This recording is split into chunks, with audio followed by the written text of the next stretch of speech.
ปันเฮาคอยกันยาวตาตีเป็นนาเฮินมนเฟืองนั่งเปิ้นฝากหูเสือนางตั้งวางไว้บนสูลุ่มลาโดยถึง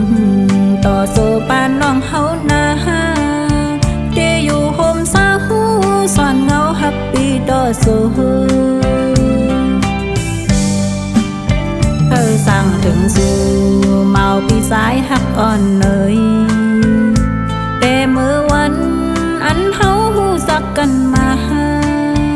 ต่อถึงเมื่อไหนเสือหักสายถึงเหมือนเก่าดังหักเฮาสองอย่าปันอย่าสนแล้วห้องขี่หอมเสือเป็นหือมาก็อำยาน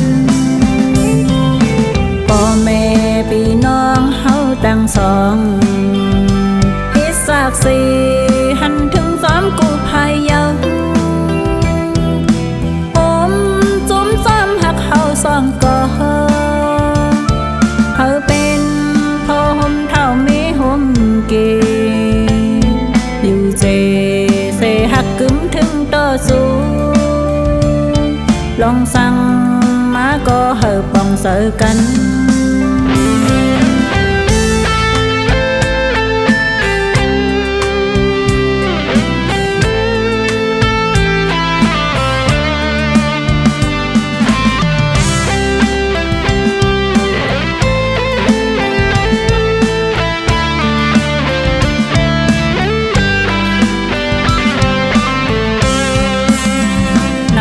ปานอ่อนปันเฮาคอยกันยาวตาตีเป็นนาเฮินมนเฟืองนั่งเปิ้นฝากหูเสือนางตั้งวางไว้บนสูลุ่มลาโดยถึงต่อโซปานน้องเฮานาเดอยู่โฮมสาหูสอนเงาฮับปีดอโซสั่งถึงสู่เมาปีสายหักอ่อนเนยแต่เมื่อวันอันเฮาสักกันมาโดถึงเมื่อไหนเสือหักสายถึงเหมือนเก่าดังหักเฮาสองอย่าปัน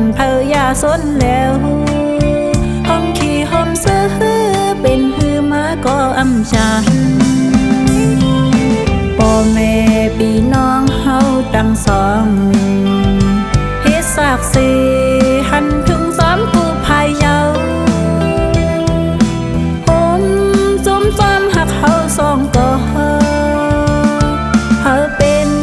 พ่อห่มเท่ามีห่มเกอยู่เ